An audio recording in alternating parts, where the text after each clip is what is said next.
नमस्कार दोस्तों, मैं अभिषेक फुलवारिया। स्वागत है आप सभी का आपके अपने YouTube channel branded classes Barmer पर। दोस्तों, आज हम देखने जा रहे हैं Rajasthan GK previous year question. अपन प्रत्येक पार्ट में लगभग 30 क्वेश्चनों के बारे में चर्चा करेंगे और अच्छे से काफ़ी सारी ट्रिक्स एंड टिप्स के माध्यम से पढ़ेंगे, जिससे आपको आसानी से याद हो जाए। और ये प्रीवियस ईयर क्वेश्चन क्यों पढ़ रहे हैं, तो इसके बारे में आपको पर्याप्त जानकारी होनी चाहिए, क्योंकि आपका पढ़ना तब तक विफल है जब तक कि आपको पेपर में आने वाले क्वेश्चनों के बारे में पता नहीं हो। तो इसीलिए अपन पहले पेपरों के क्वेश्चन देखेंगे, जिससे आपको भी पता चल जाएगा कि किस टॉपिक से क्या प्रश्न पूछा जा सकता है। और बाद में जब आप पढ़ोगे ना, आपको पता चलेगा ये नहीं आना, ये आ जाएगा, ये तो 100% छपेगा, क्योंकि आपके दिमाग में वो पेपरों के क्वेश्चन होंगे। ठीक है, तो इसी आशा के साथ वीडियो को शुरू करते हैं आज के। और पहला प्रश्न आप थोड़ा इंग्लिश वाले, मेरे को लग रहा है भीड़ कम होगी, इसलिए थोड़ा जूम करके देखते हैं। चलो फिर भी देख लेते हैं, दोनों बाइलिंगुअल प्रश्न है। सबसे पहले देखेंगे, पहला प्रश्न है, जयपुर में आज़ाद मोर्चा का गठन किसके नेतृत्व में हुआ था?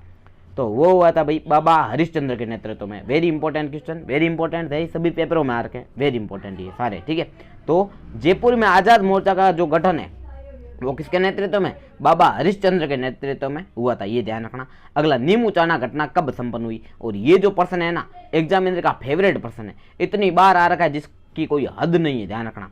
ठीक है, और अपन शुरुआत 2015-18 से ही कर रहे हैं, पुराने पेपरों से, और आते आते अपन 2021, 22, 23 तक पहुंच जाएंगे। तो ये हुई थी 14 मई 1925 को। नीमूचाना घटना कब हुई भाई? 14 मई 1925। ध्यान रखना, छपने वाला प्रश्न है, 50 बार आ रखा है। अगला प्रश्न है, राजस्थान में कहाँ पर? प्रश्न है आपके लिए कि राजस्थान में एकीकरण की प्रक्रिया के प्रथम चरण में मत्स्य संघ का निर्माण हुआ। सीधी सी बात है, एकीकरण का पहला चरण का नाम क्या था? तो सर मत्स्य संघ था। तो मत्स्य संघ जो है उसका नामकरण का श्रेय किसे दिया जाता है? के.एम. मुंशी साहब को। किसको? के.एम. मुंशी, जो कि आपको पता होगा कि उदयपुर के महाराणा भूपाल सिंह के संवैधानिक सलाहकार बनाए गए थे, के.एम. मुंशी। पूरा नाम इनका कन्हैयालाल माणिक्यलाल मुंशी। ठीक है, तो ये जो है इन्हीं के सलाह के आधार पर मत्स्य संघ का नामकरण किया गया था, ये ध्यान रखना। एकीकरण का पहला चरण। 4 रियासतें शामिल हुआ करते थी, आपको पता है, ए, बी, सी, डी। मत्स्य संघ में कितनी रियासतें थी? 4, अलवर, भरतपुर, करौली और धौलपुर। ठीक है, अगला है, संत सूफी संत हमीदुद्दीन की दरगाह कहाँ है? अब 90% विद्यार्थी इसमें क्या हो जाता है भाई, कंफ्यूज हो जाता है, क्योंकि हमीदुद्दीन नागौरी की दरगाह जो है वो कहाँ पर है? तो क्या सर नागौर में। कहाँ पर है? नागौर। जो ना करे गौर उसको क्या बोलेंगे? नागौर। अब ये नागौर जो है वो आपको पता है कि भाई राजस्थान का एक जिला है, और इनमें ऑप्शन में नागौर नहीं है, तो फिर वहां पर लोग कंफ्यूज होने ही है, क्योंकि हमीदुद्दीन नागौरी की दरगाह कहाँ पर है? तो क्या सर नागौर में। अब उन्हीं को सूफी संत, उन्हीं को संत हमीदुद्दीन नागौरी भी कहते हैं, या हमीदुद्दीन भी क्या भी कहते हैं, ये प्रश्न भी आ रखा है, हमीदुद्दीन की दरगाह कहाँ है? वहां पर नागौर ऑप्शन में था तो वो राइट हुआ, लेकिन यहाँ पर सूफी संत हमीदुद्दीन की दरगाह पूछी गई है, लेकिन नागौर ऑप्शन में नहीं है। तो आपको पता होगा राजस्थान के एक और सूफी संत हुए जिनको मिट्ठे साहब कहते हैं। क्या कहते हैं? मिट्ठे साहब, या मिट्ठे शाह की दरगाह पूछी जाती है। मिट्ठे साहब बोलो या मिट्ठे शाह बोलो, है ना, काफी बार ऐसे लिखा होता है मिट्ठे शाह, ये मिट्ठे शाह। तो उनकी दरगाह जो है वो आपको पता है गागरोन दुर्ग झालावाड़ में। कहाँ पर है? गागरोन दुर्ग झालावाड़। उन्हीं को क्या कहते हैं? हमीदुद्दीन चिश्ती कहते हैं, ये ध्यान रखना। वो हमीदुद्दीन नागौरी है, ये जो गागरोन के हैं उनको हमीदुद्दीन चिश्ती कहते हैं, यानी सूफी संत हमीदुद्दीन चिश्ती, या इनको बोल सकते हैं मिट्ठे शाह। ये क्लियर होना चाहिए भी, हमीदुद्दीन नागौरी पूछे तो नागौर, और हमीदुद्दीन चिश्ती पूछे, या फिर आपको ऑप्शन पे डिपेंड करता भाई। अब संत हमीदुद्दीन आए खाली तो आपको नागौर ही करना है। क्या करना है? नागौर। लेकिन यहाँ पर नागौर ऑप्शन में दोनों साथ में कभी नहीं आएंगे, ध्यान रखना। लेकिन अगर हमीदुद्दीन चिश्ती पूछे तो फिर भले नागौर ऑप्शन में हो, गागरोन किला ही राइट होगा, और हमीदुद्दीन नागौरी पूछे तो भले गागरोन ऑप्शन में हो, नागौर राइट होगा, ये ध्यान रखना। अगला प्रश्न आपके लिए, हिंदुस्तानी वादन की ख्याल शैली के जयपुर घराने के प्रवर्तक कौन है? यानी राजस्थान में या हिंदुस्तान में जो ख्याल शैली चल रही है उसका जयपुर घराने में उद्भव किसने किया? तो वो थे मनरंग खां। कौन थे भाई? मनरंग खां, ध्यान रखना भाई। अगला प्रश्न आपके लिए, देव नारायण जी की फड़, कौन सी फड़? देव नारायण जी की फड़ के वाचन के साथ किस वाद्य यंत्र का प्रयोग किया जाता है? तो ये जंतर वाद्य यंत्र काम आता है, और वेरी इंपॉर्टेंट प्रश्न है, 1000 बार आ रखा है, ध्यान रखना। जंतर वाद्य यंत्र किसकी? देव नारायण जी की फड़ के साथ में काम आता है वाचन में, है ना। अगला नेक्स्ट है, मूछाला महावीर का मंदिर कहाँ स्थित है? ये सारे फैक्ट वाले क्वेश्चन है ज्यादातर। तो ये घाणेराव पाली में। कहाँ पर है? घाणेराव पाली में किसका मंदिर है? मूछाला महादेव जी का मंदिर, महादेव नहीं महावीर, सॉरी। तो मूछाला महावीर का मंदिर कहाँ है? घाणेराव पाली में। अगली बात करते हैं, नेक्स्ट है, अपने भित्ति चित्रों के लिए, भित्ति मतलब दीवार पे ना, तो अपने भित्ति चित्रों के लिए प्रसिद्ध एक हवेली है जिसका नाम है झाला हवेली। अब 90% क्या झाला हवेली झालावाड़ जय बाबेरी ना, गलत हो जाएगा भाई। अपने भित्ति चित्रों के लिए एक प्रसिद्ध हवेली है जिसका नाम है झाला हवेली, और वो है भाई कोटा जिले में। कौन से जिले में? कोटा जिले में, ध्यान रखना। अगला प्रश्न है, एक काव्य संग्रह ढाणी का आदमी। ऐसे प्रश्न आए तो आधो की तो हवा उड़ जाए, पता ही नहीं चले प्रश्न आया कहाँ से। तो इसलिए प्रीवियस ईयर क्वेश्चन देखना जरूरी है, क्या पता कभी रिपीट हो, अपने मजा आ जाए ना वो चीजें। तो ढाणी का जो आदमी है, यानी कि एक काव्य संग्रह, नाम क्या है? ढाणी का आदमी। तो ये किसकी रचना है? तो सर ये जो रचना है वो है जय सिंह नीरज की। किसकी रचना है? जय सिंह नीरज। अगला प्रश्न देखते हैं, नेक्स्ट है वालर नृत्य। कौन सा नृत्य? वालर नृत्य किस जनजाति से संबंधित है? तो ये भाई गरासिया जनजाति से। कौन सी जनजाति? गरासिया जनजाति से संबंधित है वालर नृत्य, ध्यान रखना। आगे नृत्य डिटेल में बताएंगे, ट्रिक्स वगैरह भी आती रहेगी बीच बीच में, इसकी आपको ट्रिक याद रखनी है। वालू गोरा गकू मोजमा, ये वालू गोरा गकू मोजमा, मोजमा। तो वा से वालर, लू से लूर, गो से गोर, रा से राई, ग से गवरी, कू से कूद, मो से मोरिया, ज से जवारा और माँ से मांदल। तो इतने सारे नृत्य है किसके? गरासियों के नृत्य। देखो एक बार वापिस सुनाता हूँ, वालर लूर, इसका क्या है भाई? तो क्या सर वालर है, ये वालर। कलर चेंज करते हैं ताकि आपको साफ दिखाई दे ना। अगला लू से लूर, ये लूर। गो से गोर, ठीक है। रा से राई, रा से क्या है? राई। ग से गवरी, ग से गवरी। कू से कूद, ये कू से कूद। मो से मोरिया, मो से क्या है भाई? ये मोरिया, मो से मोरिया, ध्यान रखना, ठीक है। और ज से जवारा, ज से क्या है? जवारा, जगह नहीं है, थोड़ा इसको स्मॉल करने का ऑप्शन अपने पास नहीं, यहाँ पे लिख देता हूँ। ज से क्या है? जवारा, ठीक है। और माँ से मांदल, ये मांदल। तो ये है गरासियों के नृत्य, वालू गोरा गकू मोजमा, ठीक है। और भी नई नई ट्रिक आपको बताते रहेंगे बीच बीच में। तो वालर नृत्य गरासिया जनजाति से संबंधित है, क्लियर। आगे देखो, नेक्स्ट आपके लिए, निम्नलिखित में से कौन दादू के शिष्य नहीं है? बढ़िया प्रश्न है, शानदार। सुंदरदास, रजबदास, दयाबाई, जनगोपाल। तो आपको याद होना चाहिए, सुंदरदास, रजबदास और जनगोपाल तो दादू जी के शिष्य हैं, लेकिन दयाबाई जो है वो शिष्य है। हाँ, ऐसा नहीं सोचना, दयाबाई जो है वो चरणदास जी की शिष्य है, ध्यान रखना। दयाबाई और सहजोबाई है ना, दयाबाई सहजोबाई किसकी शिष्य है? चरणदास जी की, ठीक है। नेक्स्ट है अगला प्रश्न, अरावली के दक्षिणी भाग की पर्वतीय चोटी कौन सी इनमें से? एक है बाबाई, ये भाई अलवर झुंझुनू साइड है ना, बाबाई ऊपर है। ये अपन ऐसे राजस्थान बनाएंगे तो, हालांकि नक्शा तो मुझे काफी बनाना नहीं आता है, फिर भी ट्राई कर लेते थोड़ा सा। लगभग इसी प्रकार का राजस्थान है। अब यहाँ पर बाबाई देखोगे तो अलवर झुंझुनू यहाँ पर आएगी लगभग, ठीक है। ये बाबाई है, एक मिनट रुक दो, ये बाबाई यहाँ पर है, बाबाई, ये बाई, क्लियर है भाई, ठीक है। तो ये दक्षिण भाग में कैसे है? नहीं है दक्षिण भाग की। अगला बेराट, बेराट जयपुर यहाँ पर है लगभग, ये बेराट, ये बेराट तो जयपुर में, तो ये भी दक्षिण भाग में नहीं आएगी। नेक्स्ट है डोरा, ये अपने दक्षिण उदयपुर सीकर इधर है ना, उदयपुर में शायद, तो ये जो है ये उदयपुर में यहाँ पर। तो ये आप देखोगे, ये आपको लगेगा हाँ ये दक्षिणी भाग की है, तो ये उदयपुर में। यह नाम क्या है इसका? डोरा, डोरा पर्वत। और एक है रघुनाथगढ़, रघुनाथगढ़ सीकर में, यहाँ पर प्याले नुमा आकृति में, यहीं पर है ना, यहीं पर बाबाई के ऊपर थोड़ा सा, यहाँ पर आपको देखने को मिलेगा सीकर में रघुनाथगढ़। क्या नाम है? रघुनाथगढ़। रघुनाथगढ़ कहाँ पर है भाई? तो रघुनाथगढ़ सीकर में। तो ये जो अपने दक्षिणी भाग की चोटी कौन सी होगी? ये डोरा होगी, ये ध्यान रखना, डोरा इसका राइट आंसर है। थोड़ा लोकेशन होनी चाहिए इसलिए चित्र बनाए, बाकी टाइम वेस्ट करने में मेरे को मजा नहीं आता है।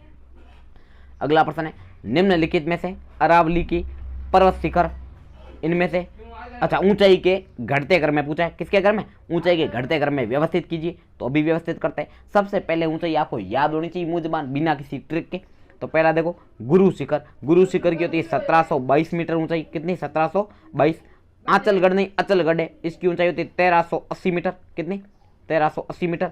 अगला देलवाड़ा 1441, ये 1441 मीटर। और शेर की होती है 1597, 1597, ठीक है। और कुंभलगढ़ की कितनी है? ये लगभग 1224 इतनी है ना, ये 1224 लगभग इतनी है। तो अब आप देखो, अब आप बता सकते हो सबसे ऊंचा कौन? तो क्या सर गुरु शिखर नंबर 1। दूसरा कौन? अच्छा सबसे पहले मैं क्रम बना देता हूँ इसकी सीक्वेंस। तो गुरु शिखर कौन सा? ए है, तो आप लिखोगे सबसे पहले ए। उसके बाद में ये शेर, तो शेर कौन सा है सर? सी है, ठीक है, सी नहीं डी है ना, ये डी लिख दिया। तो उसके बाद में ये अचलगढ़ दिख रहा है, नहीं दिलवाड़ा दिख रहा है सी नंबर पे, तो ए डी सी बन जाएगा, ठीक है। उसके बाद में आप देखोगे ये आंचलगढ़ ये 1380 मीटर बी पे आ जाएगा, तो ए डी सी बी, और बाद में क्या जाएगा तो क्या सर ई सबसे लास्ट में आना चाहिए। अब ऐसा कोई हो तो देख लेते हैं, ये देखो A D C B E, यानी सेकंड ऑप्शन इसका राइट होगा, ऐसे आपको याद होना चाहिए। नेक्स्ट पर्सन है, निम्नलिखित में से कौन सा एक पठार माउंट आबू से लगा है? तो पहले तो माउंट आबू कहाँ है? तो क्या सर सिरोही जिले में। कौन से जिले में? सिरोही जिले में, ठीक है। अब उसके बाद में आपने कहा बोराट का पठार, तो क्या सर ये उदयपुर राजसमंद, इसके टच नहीं करता, राजसमंद में ज़्यादा उधर पोर्सन रहता है, राजसमंद की तरफ ज़्यादा है ना, माउंट आबू की तरफ थोड़ा कम पोर्सन है। अगला है हाड़ौती का पठार, ये कोटा बूंदी बारा झालावाड़ में, सिरोही का टच होने का कोई सवाल ही नहीं है, ठीक है। अगला ऊपरमाल का पठार, ये जो है वो भीलवाड़ा और ये भैंसरोडगढ़ के मध्य में, तो फिर इसका भी चांस नहीं है, तो उड़िया का पठार इसका राइट आंसर होगा, ध्यान रखना उड़िया उदयपुर है ना। अगला नेक्स्ट बात करेंगे, नेक्स्ट है ये निम्नलिखित में से कौन सी झील ढेबर झील के नाम से जानी जाती है? ये भी बढ़िया प्रश्न है, ये है जयसमंद झील। कौन सी झील? जयसमंद झील, एक नदी है ढेबर नदी, वो इसमें अपना जल उड़ेलती है, उसी के नाम के आधार पर इसका नाम क्या रख दिया? ढेबर झील। किसको कहते हैं? जयसमंद झील को। नेक्स्ट है नाली नुमा अपर्दन सर्वाधिक कहाँ पाया जाता है? तो नाली नुमा अपर्दन जो है वो सर्वाधिक कोटा में पाया जाता है, ध्यान रखना भाई। इन जिलों में ऑप्शन के अनुसार आंसर होता है, ध्यान रखना। तो जोधपुर में बहुत कम है, बीकानेर में ही नहीं, जोधपुर बीकानेर इधर बहुत कम है ना, कम नहीं है, और सिरोही में भी बहुत कम है, लेकिन कोटा में जो है वो सर्वाधिक नालीनुमा अपर्दन पाया जाता है, ध्यान रखना। चंबल नदी का प्रवाह क्षेत्र है ये। नेक्स्ट पर्सन है कोपेन के AW प्रकार की जलवायु वाला जिला कौन सा है? तो AW प्रकार की जलवायु आपको पता होगा राजस्थान के दक्षिण एवं दक्षिणी पूर्वी क्षेत्रों में पाई जाती है, जिसमें बांसवाड़ा जिला आएगा। कौन सा जिला आएगा? बांसवाड़ा जिला। इसमें कौन सी प्रकार की जलवायु होगी? AW प्रकार की जलवायु, ध्यान रखना। अगला प्रश्न आपके लिए, ग्रीष्म ऋतु में, कौन सी ऋतु में? ग्रीष्म ऋतु में राजस्थान में कम वायुदाब वाला क्षेत्र कौन सा होता है? ग्रीष्म ऋतु में राजस्थान में कम वायुदाब वाला क्षेत्र, आपको ध्यान रखना है वायुदाब जो है वो ताप के व्युत्क्रमानुपाती है, यानी टेम्परेचर व्युत्क्रमानुपाती है वायुदाब। किसके? वायुदाब, यानी वेपर प्रेशर कह सकते हो, ये वायुदाब, ये वायुमंडलीय दाब के व्युत्क्रमानुपाती होता है। कौन? ताप। यानी अगर वायुमंडलीय दाब बढ़ेगा तो ताप घटेगा, और यदि ताप बढ़ेगा तो वायुमंडलीय दाब घटेगा। अब इसने क्या पूछा? कम वायुदाब, तो जहां पर वायुदाब कम होगा वहां पर ताप 101% क्या होगा? अधिक होगा। तो आपको इनमें अधिक तापमान वाला क्षेत्र देखना है। अब राजस्थान यदि बनाए तो आपको पता होगा पूर्वी क्षेत्र, ये इस प्रकार से जल्दी जल्दी बना दे थोड़ा सा, ये लगभग राजस्थान अपना जैसा भी हो चलेगा, की फर्क पैदा है, ये राजस्थान बना दिया मान लो। तो अब इसमें आप देखोगे ये पूर्वी क्षेत्र, इधर बरसात नॉर्मल होती रहती है, ठीक है, लेकिन यहाँ का ताप पश्चिमी भाग से कम होता है, ध्यान रखना। तो ताप कहाँ अधिक होता है? तो पश्चिमी भाग में ताप भरपूर है, जैसलमेर, बाड़मेर, बीकानेर, इधर ऊपर गंगानगर वगैरह में सर्वाधिक तापमान है, तो क्या सर ठीक है। और पूर्वी भाग में तो क्या सबसे कम ताप है। तो आप बताओ ताप कहाँ अधिक है? तो क्या सर आपके उत्तर पश्चिम में, यहाँ पर देखा जाए ना पश्चिम में भी देखो, यूं तो पूरा पश्चिम अधिक ताप का क्षेत्र है, अब उसमें भी कहाँ अधिक होगा? तो क्या सर उत्तर पश्चिम, यहाँ पर जो है ना एकदम सर्वाधिक ताप होगा, इसीलिए यहाँ पर वायुदाब सबसे कम होगा। जहाँ पर ताप सबसे अधिक है वहां पर वायुदाब सबसे कम होता है, तो उत्तर पश्चिम इसका राइट आंसर होगा, ठीक है, ध्यान रखना। दक्षिणी प्रदेश, उत्तरी पूर्वी प्रदेश, इनमें सबसे कम नहीं होगा, ठीक है। अगला प्रश्न है, किस नदी का उद्गम सेवर की पहाड़ियों से होता है? तो सेवर की पहाड़ियों से उद्गम होता है साबी नदी का। किसका होता है? साबी नदी का उद्गम कहाँ होता है? सेवर की पहाड़ियों से। अगला प्रश्न है, राजस्थान की अंतःप्रवाही नदी है, प्रश्न क्या है? अंतःप्रवाही नदी कौन सी है इनमें से? अंतःप्रवाही नदी कौन सी है? तो अंतःप्रवाह नदी की आपको एक ट्रिक बताता हूँ, एक ही लाइन में आपका जिंदगी का सारा काम कंप्लीट। मेरा सगा काका रूपाबा है। क्या ट्रिक है? मेरा सगा काका रूपाबा है।